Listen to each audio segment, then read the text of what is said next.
Hi, I'm Milas. My mother's screams still echo in my head, her precious son-in-law yanking me by my hair in front of 500 guests, all because I wouldn't sign away my home. My father called me worthless. They thought I'd crawl back begging. But I didn't scream. I didn't cry. I walked out in silence and set a plan in motion that would leave them on their knees, begging me instead. Have you ever been betrayed by your own family in the name of love? Tell me in the comments while you still believe blood is thicker than truth. The first thing I noticed when I stepped into that reception hall was how cold it felt. The air conditioning was blasting, the marble floors shining under the chandeliers, and the flowers, white roses, pale lilies, smelled too clean, too staged. I set the teal napkins I'd brought on my assigned table, smoothing them out with the flat of my palm, grounding myself with the color that reminded me of home. I could hear my heels tapping softly as I moved around, trying to keep busy, pretending not to notice the stares. It started with the small comments, the kind you'd think were harmless if you didn't know any better. My mother, Vera, whispering to my sister Callista, "She really thinks she needs that big old house for herself?" And Callista's laugh that wasn't loud but carried, like a blade skimming the surface. I caught my reflection in the glass of a framed family photo they'd put by the guest book, the one where I was standing on the far edge, cropped out in all but a sliver. I told myself to breathe, to not let it get under my skin tonight. Just smile, Malis. Keep the peace. But the peace didn't want to be kept. During the toasts, Uncle Harris leaned over, reeking of whiskey, and slurred, "You know, it'd be the right thing, sweetheart, to help your sister and Lyndon get started. That big house you got. It's too much for you." A couple of people nodded along, eyes glancing at me like they expected me to stand up and announce I'd gift my home like it was a wedding favor. I forced a laugh, tapping the side of my glass, wishing I could slip under the table and disappear. The music had picked up, couples dancing, children weaving between the tables with sticky fingers and half-eaten cake. I was standing near the back, sipping lukewarm coffee, when Lyndon found me. He smelled like sweat and cheap cologne, the tie around his neck hanging loose, his eyes already red from drinking. "You think you're too good to help family?" he hissed, stepping too close. "It's just a house, Malis. You're what, pushing 35? Alone? No kids? No husband? What are you holding on to it for?" I stepped back, clutching my cup tighter. "I'm not discussing this here, Lyndon. This isn't the time." "Oh, but it is," he sneered, voice rising. "You're just selfish. That's your problem." Before I could turn, he grabbed my arm, and the coffee cup fell, shattering against the floor, the brown liquid spreading like a bruise across the marble. I tried to pull away, but his hand twisted in my hair, yanking me backward as the music stopped, a sharp, collective gasp cutting through the room. "Lyndon, stop!" Callista's voice, sharp, but she didn't move toward us. "You worthless trash!" My mother's voice cut across the silence, her face twisted with disgust. "Get out of here! You're embarrassing us! You think that house makes you better than family?" I caught my father's eyes. He didn't look away, didn't say a word, just gave the slightest nod and said, "It's too big for a single woman anyway." The pain in my scalp from Lyndon's grip was sharp, but it was nothing compared to the burn in my chest as I saw the faces around me. Some looked away, pretending to fuss with their children. Others stared, pitying, judging, and worst of all, smirking. I saw the teal napkin I'd brought, the one that matched the curtains in my living room, lying on the floor where it had fallen from my hand, a splash of color against the sterile white. I didn't scream. I didn't cry. When Lyndon finally let go, shoving me toward the door, I stumbled, but I caught myself, straightened my back, and lifted my chin. The whispers started as I walked, measured steps across the hall, glass crunching under my shoes, the teal fabric crushed beneath someone's heel as I passed. No one reached out to help me. No one stopped me. Outside, the Texas dusk wrapped around me, warm and heavy, the air humming with the sound of cicadas in the trees. The parking lot was nearly empty, cars reflecting the last orange streaks of the sunset. I stood there, breathing, the the sting on my scalp fading into a dull throb. They think I'm finished. They think they've taken everything from me because they took that moment, that dignity, in front of everyone I knew. But as I closed my eyes and let the breeze touch my face, I felt something else settle in my chest, a quiet, cold certainty. "They have no idea," I whispered to the darkening sky, and I turned, walking toward my car, leaving behind the echoes of laughter and whispers, leaving behind the family that never saw me, not really. I sat in my car under the fading glow of the parking lot lights, hands gripping the steering wheel, staring at my reflection in the rearview mirror. My hair was still a mess where Lyndon had yanked it, the strands sticking out in odd angles, but it was my eyes that caught me. They looked different, steady, cold, like a calm I hadn't felt in a long time. I turned the key, letting the engine hum as I backed out, each slow turn of the wheel grounding me. As I pulled onto the empty road back to my house, I could still hear my mother's voice, sharp and slicing, calling me worthless. I let that word roll around in my mind, let it burn until it didn't hurt anymore, until it felt like a spark I could use. Driving through the dark, past closed shops and quiet porches, I replayed every moment. Lyndon's hand in my hair, the gasps, the turned faces, my father's cold nod, the teal napkin on the floor, crushed under someone's shoe.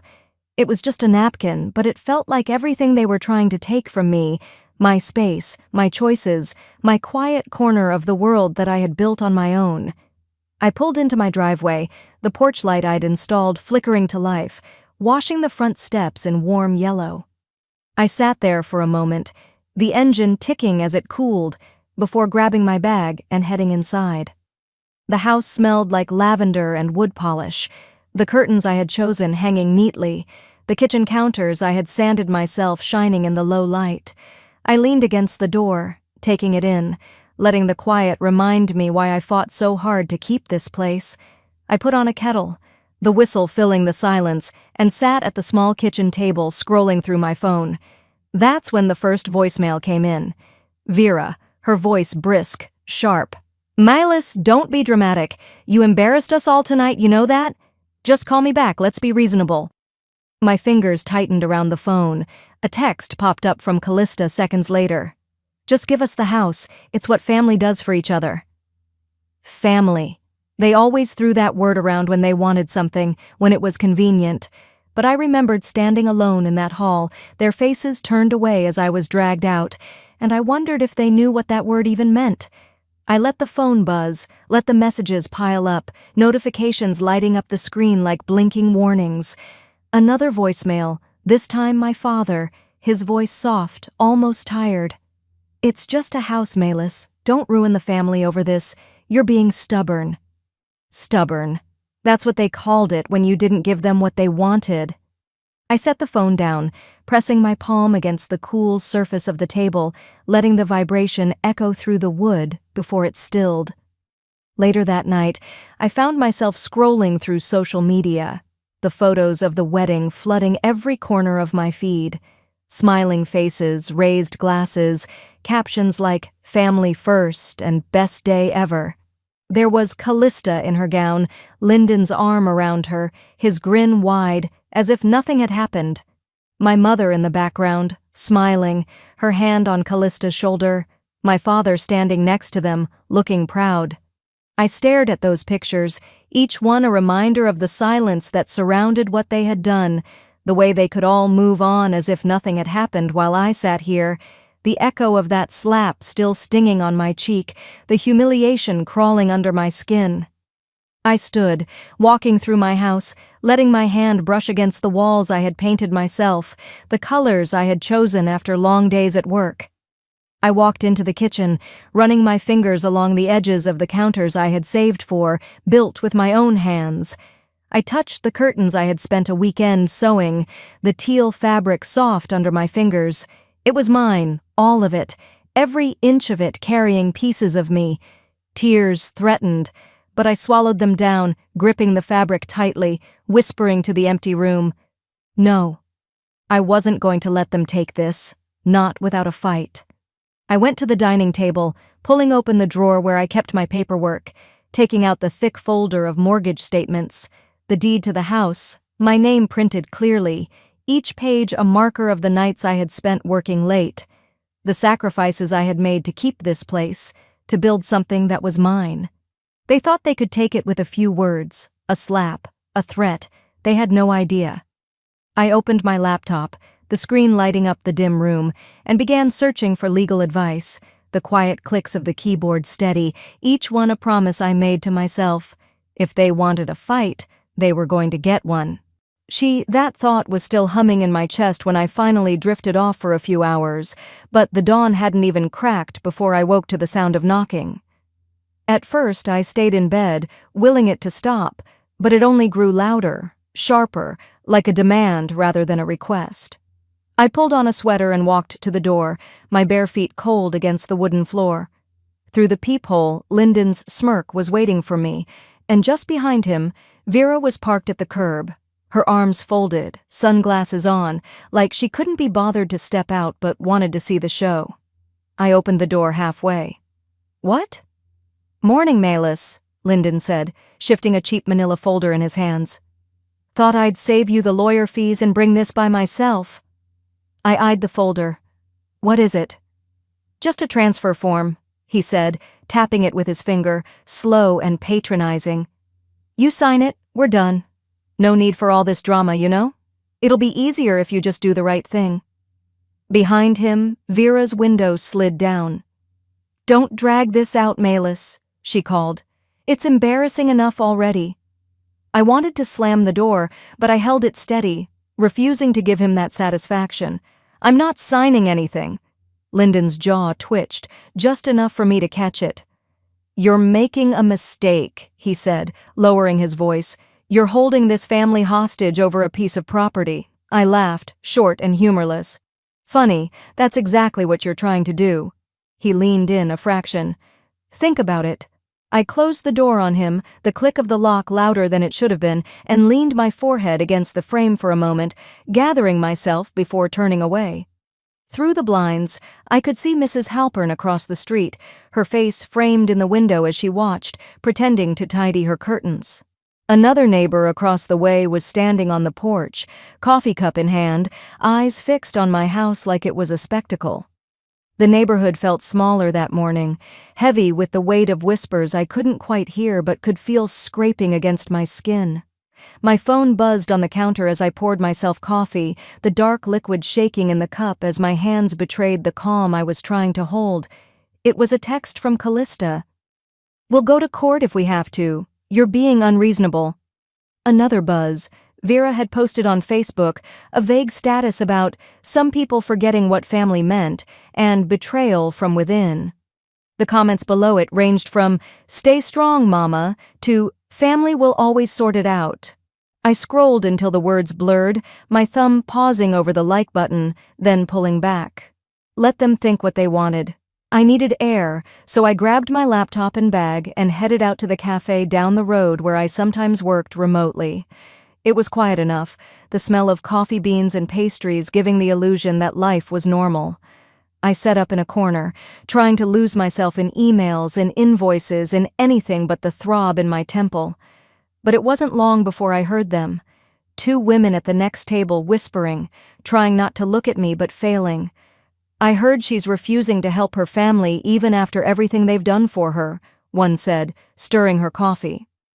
"Some people just don't appreciate what they have," the other replied. I wanted to turn around, to tell them what had really happened, to ask if they'd stand there quietly while someone ripped everything they'd worked for from their hands. But I didn't. I stared at my screen, jaw tight, and let the words wash over me until they meant nothing. But inside, something shifted. This wasn't about a house anymore.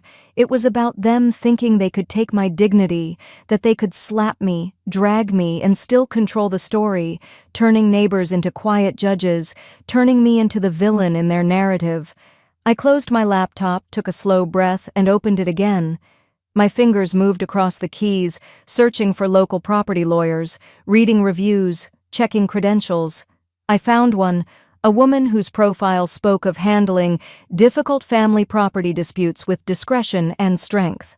Subject: urgent, family trying to force house transfer.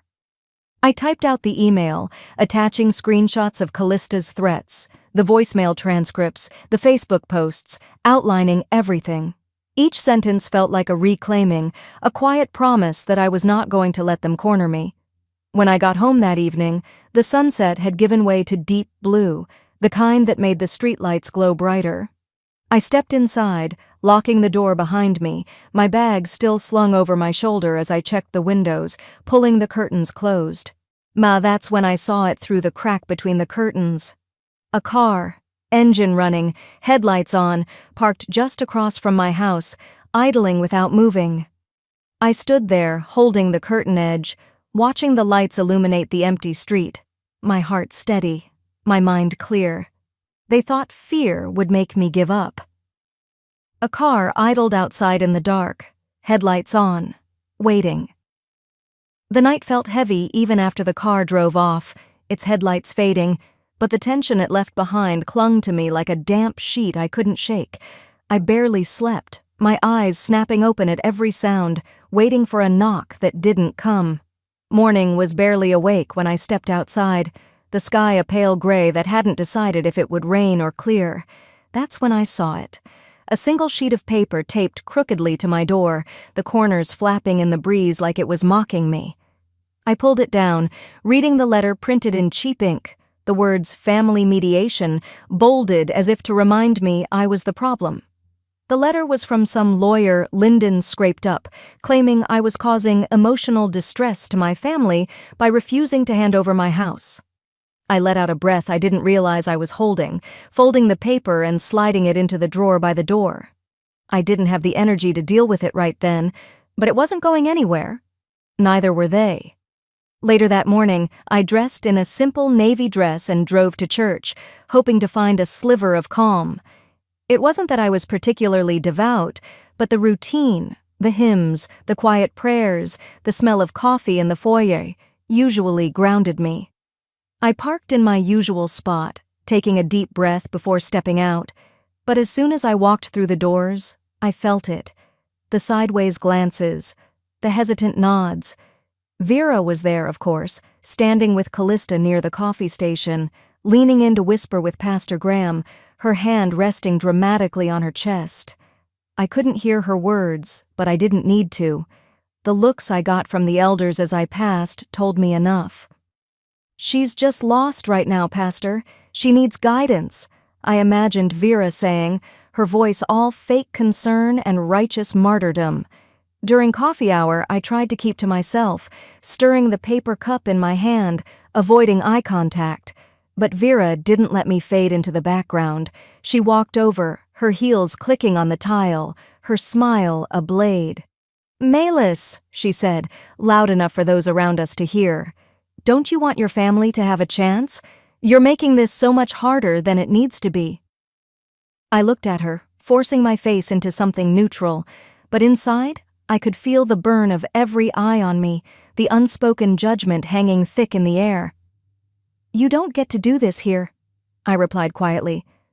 She tilted her head, her smile never faltering. "We're family. This is what family does, looks out for each other. Think about your sister's future." I didn't answer. I couldn't. Not in that moment. Not with the eyes watching, waiting for me to crack.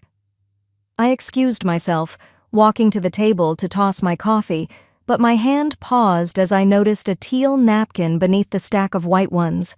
It was the same shade as the ones I had at home, the ones I'd brought to the reception hall. I picked it up, pressing it between my fingers, reminding myself of who I was and what they were trying to take. When I left the church, I didn't drive straight home. I needed air, so I took the long way, letting the roads wind through the quiet parts of town until my breathing evened out. It was then, in the stillness of my car, that it all clicked. This wasn't about a house to them. It was about control, about using shame, faith, and community to force me into compliance. They weren't asking. They were demanding, wrapping it in the language of family and faith to justify their theft. By the time I reached home, I knew what I needed to do. I sat at my dining table, the one I bought with my own paycheck, under the light fixture I installed with my own hands, and opened my laptop. My fingers hovered for a moment before I typed out an email to the lawyer I had contacted, instructing her to prepare for court if necessary and to draft a cease and desist regarding the harassment and defamation my family was pushing into the community. I hit send, leaning back, letting the quiet of my house remind me why I was fighting. It wasn't just wood and brick, it was the first place I had felt safe in years, a place that belonged to me, built by me, a symbol of every sacrifice I had made for myself.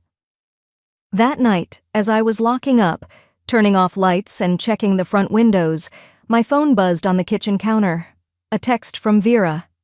"If you won't help us willingly, we'll take what's ours another way." I stood there, the glow of the screen illuminating the shadows of the room, my reflection staring back at me from the glass. And for the first time in days, I felt something close to calm. "We'll take what's ours another way." That message should have scared me, but it only settled in me like a stone in clear water, cold but clear.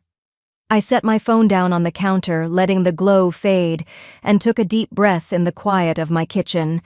They wanted me afraid, rattled, scrambling to please them, but fear was too expensive, and I wasn't in the mood to pay that price anymore.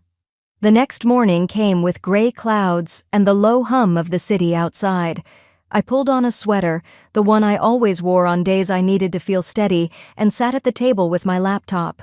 One by one, I opened every message, every voicemail, every text they had sent, copying them into a folder marked Evidence. I pulled up screenshots of Vera's Facebook posts, the ones dripping with passive aggression.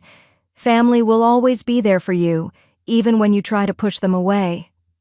I heard her voice in my head as I read the words, sweet but sharp, and I whispered under my breath, "They won't gaslight me out of what's mine."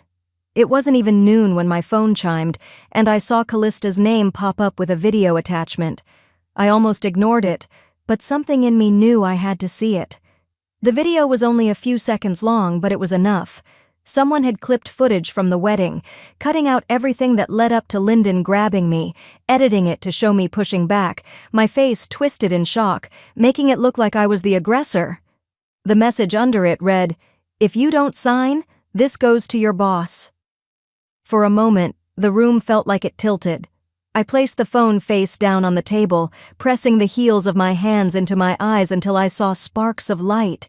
My breath was ragged, sharp in the silence, the threat ringing in my ears. I moved to the couch, sinking into its familiar shape, the teal fabric soft against my skin. I curled into it, letting the exhaustion hit me in waves. Tears slipped out despite my attempts to hold them back, rolling down my cheeks as I whispered to the empty room, "I'm sorry. I'm so sorry." It wasn't for them. It was for me. For letting it get this far. For letting their voices echo in my head for so long. And then, as the tears slowed, I let my mind drift back. I was 6, sitting on the porch steps of my grandfather's house, his hands calloused as he tied my shoelaces for me, his eyes steady as he looked at me and said, "Never let anyone take what you've worked for. Ever." He wasn't talking about houses or money, not really. He was talking about dignity, about standing up when people tried to push you down. The memory anchored me, pulling me out of the spiral. I wiped my face, stood, and walked back to the kitchen, the quiet of the house now a comfort instead of a threat. I picked up my phone and called my lawyer. She answered on the second ring, her voice calm.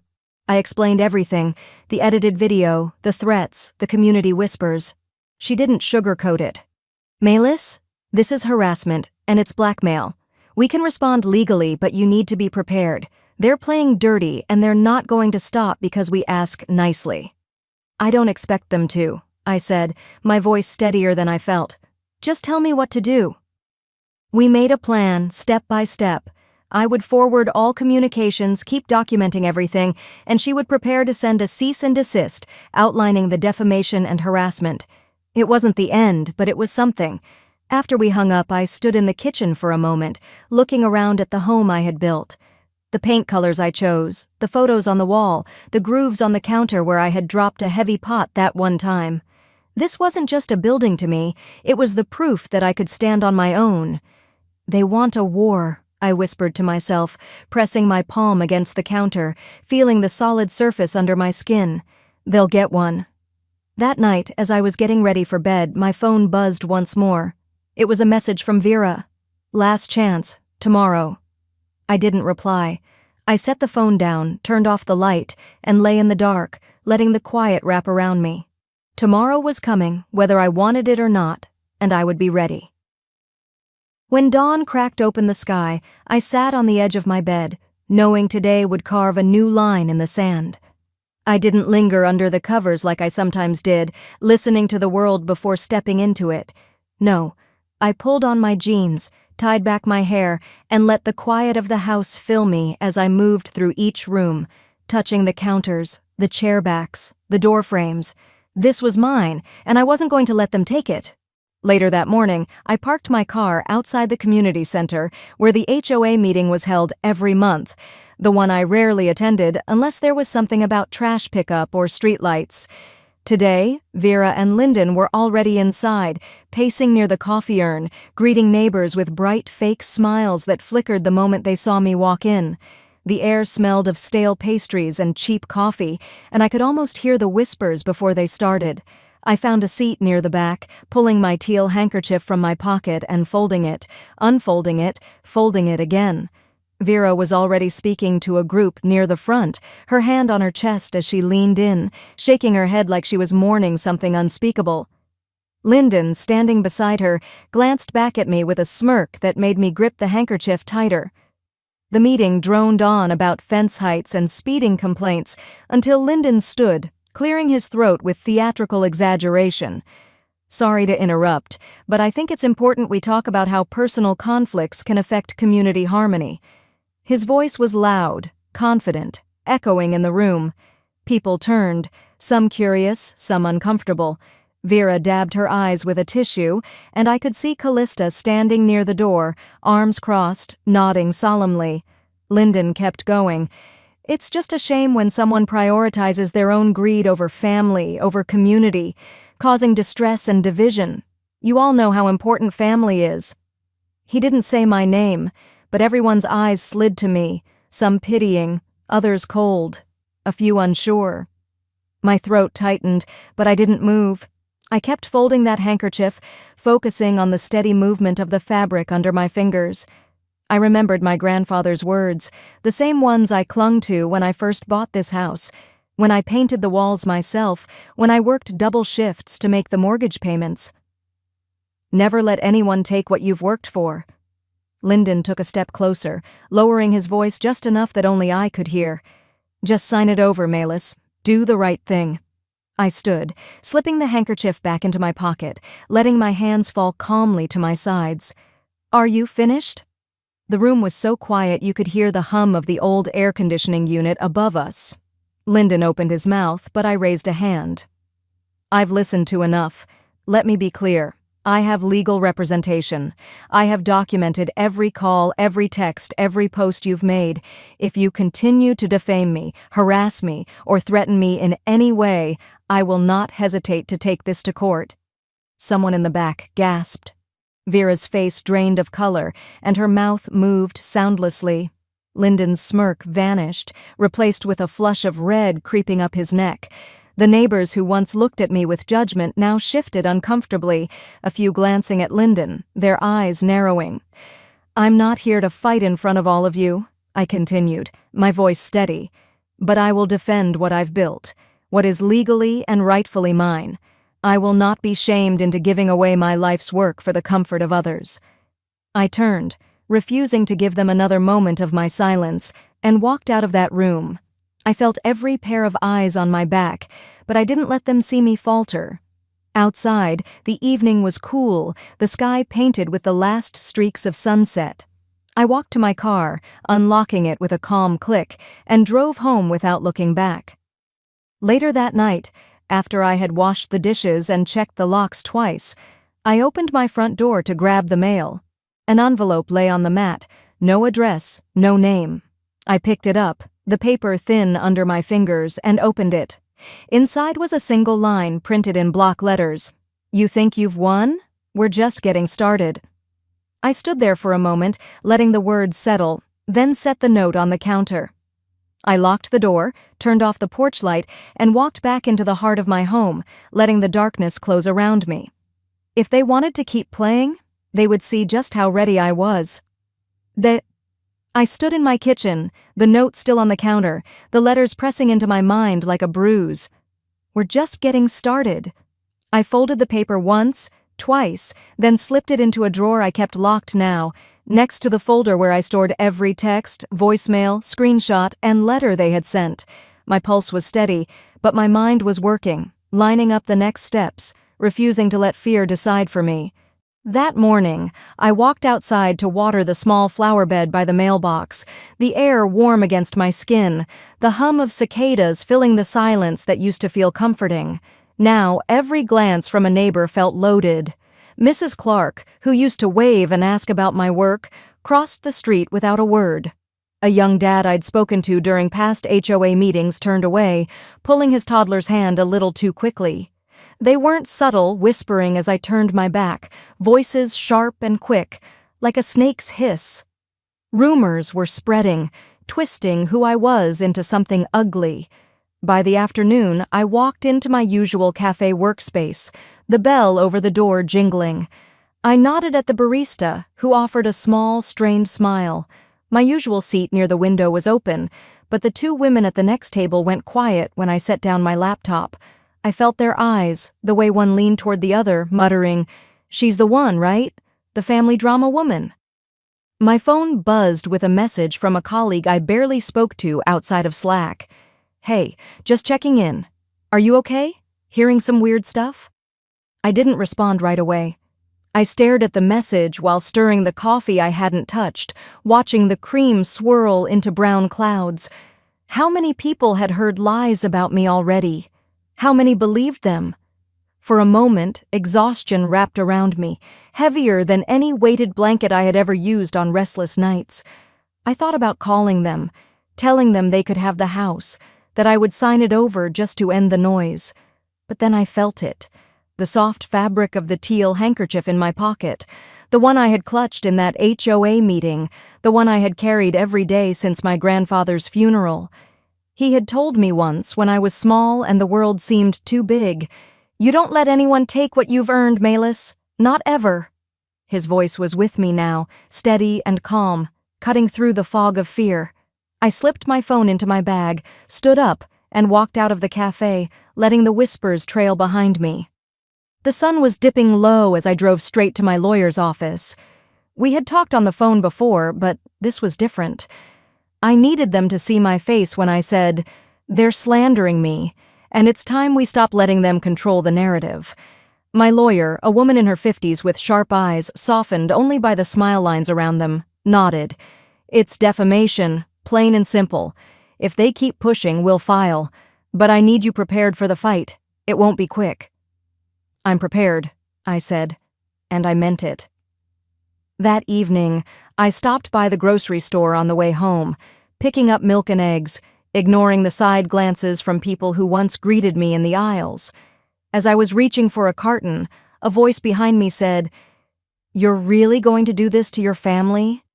I turned to see Vera, her eyes red like she had been crying, but the tightness around her mouth told me it wasn't grief, but anger. "Your sister is heartbroken, you know. Lyndon is just trying to take care of her." I placed the milk in my cart, meeting her gaze. "If you keep spreading lies about me, Vera, I will sue for defamation." She blinked, her mouth opening, closing like a fish gasping for air. "We're family, Milas. You don't sue family." "Then maybe family shouldn't lie." I left her standing there, pushing my cart to checkout, breathing steadily despite the fire in my chest. That night, as I was folding laundry in the living room, my phone buzzed again. It was a notification from an unknown number. When I opened the message, a photo of a court summons filled the screen. Lyndon and Vera were suing me for emotional damages, claiming I was destabilizing the family, endangering their mental health, and refusing to participate in reasonable family resolutions. I set the phone down, folding another shirt, pressing the fabric flat with deliberate care. They were suing me now. Holding that court summons, I felt something shift inside me. For the first time since they started this campaign to strip me down, I smiled.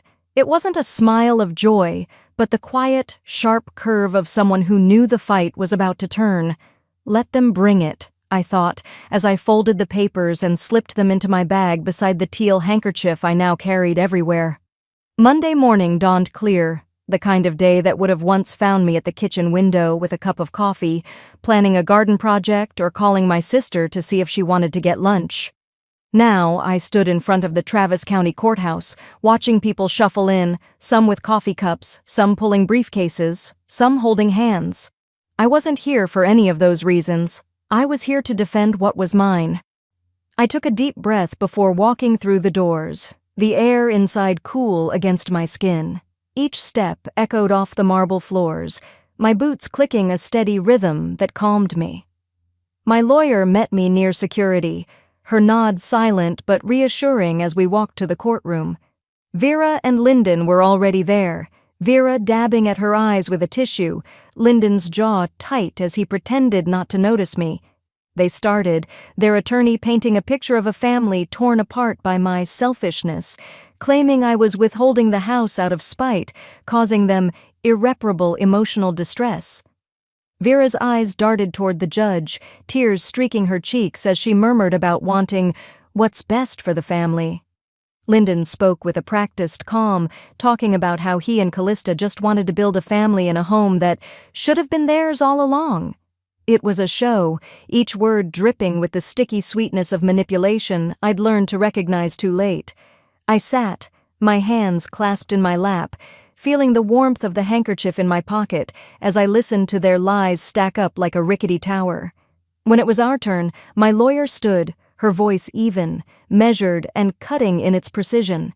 She started with the screenshots, projected onto a screen, each text from Vera and Lyndon calling me worthless, demanding the house, threatening me if I didn't comply. The whispers from neighbors, the social media posts calling me unbalanced, the edited video meant to paint me as violent, all of it laid out piece by piece until the room was silent except for the judge's pen scratching notes. Then I stood. My lawyer handed me the deed I had kept safe for so long, the one my grandfather had signed, leaving the house explicitly in my name, written in his steady, looping handwriting.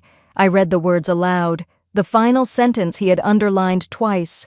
To Melis, to protect what is hers and what she has built. A hush fell over the room, the weight of the truth pressing into the space that had been filled with their accusations. Lyndon's face drained of color as the judge's eyes moved to him, her gaze flat and unimpressed. Vera's tissue hung limp in her hand as she stared at me, her mouth opening, closing, but no words came. It got worse for them. Under questioning, Lyndon's misuse of family funds came out. Credit cards opened in Callista's name, large withdrawals for personal use, all while they claimed to need my house to build a future. Each document was another crack in the mask they had tried to present, each number another nail in the coffin of their performance. I didn't gloat. I didn't smile again. I stood quietly, letting the evidence speak while I held my ground. The judge finally ended the session, stating we would reconvene for a final decision soon, but it was clear where things were leaning. As we gathered our things, Lyndon's lawyer whispered sharply to him, and I saw the fear in Vera's eyes as they realized the tide had turned. Outside, the sun was bright, reflecting off the courthouse windows as I walked down the steps. My lawyer placed a hand on my arm, leaning close. They'll be begging for mercy soon. I didn't say a word. I just kept walking, the handkerchief warm in my hand, a reminder of the promise I made to myself to never let them break me. Not now. Not ever. When I stepped outside the courthouse that day, the Texas air felt cleaner than it had in years. It wasn't because the fight was over. It wasn't, not really, but because I had finally stopped letting them define who I was, what I was worth, and what I would allow in my life. As I walked to my car, the breeze lifted a piece of hair off my neck, warm sunlight pressing gently against my shoulders, and for a moment, I stood there, eyes closed, breathing in a freedom I had forgotten I deserved. The weeks that followed were quieter than I expected, but the ripples of the truth began to spread.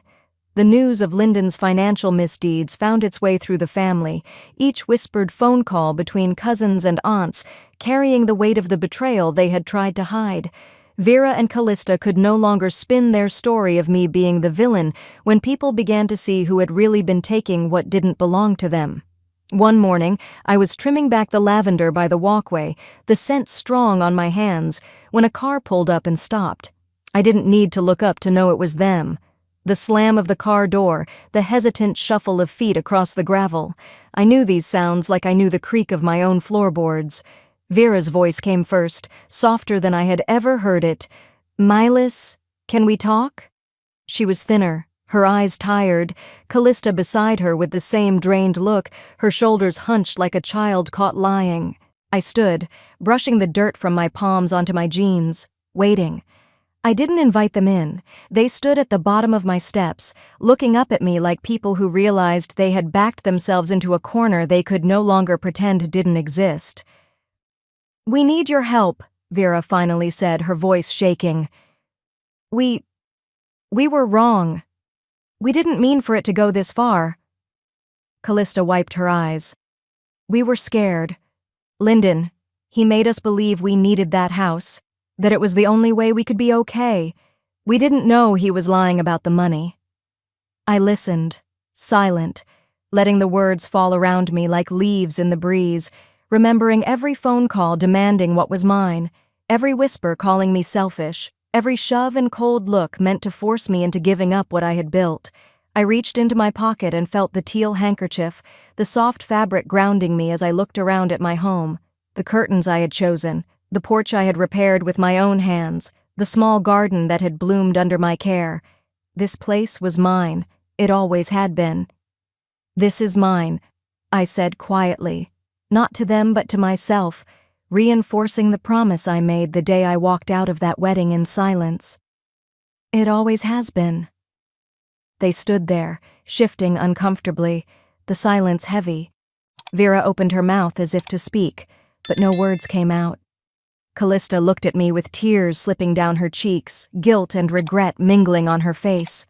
"I forgive you," I said, each word careful and measured. "But I will not forget. This house, this peace, will never be taken from me again." They nodded, the weight of the moment pressing down on their shoulders as they turned and walked back to the car, the gravel crunching under their shoes. I watched them go, the engine starting, the car rolling away down the street and out of sight. When the house was quiet again, I stepped inside and made myself a cup of coffee, the familiar warmth seeping into my hands as I sat at the kitchen table. The early light of dawn was beginning to spill across the yard, touching the lavender with a soft glow, the hum of Austin waking up in the distance. I sat there, breathing, the kind of slow, steady breaths that told me I had survived something big, something that would have broken me years ago. I thought about the girl I had been, always bending to keep the peace, always shrinking so others could take up space that wasn't theirs. That girl was gone. "Sometimes," I whispered, looking out at the sunrise, "family doesn't deserve you until they see what they've lost." A small smile tugged at the corner of my mouth, not of triumph, but of quiet, earned peace. The fight had been worth it, not just for the house, but for the promise I made to myself to never let anyone take from me what I had built, who I had become. And for the first time in a long time, I felt ready to live, truly live, in the home I had fought for, in the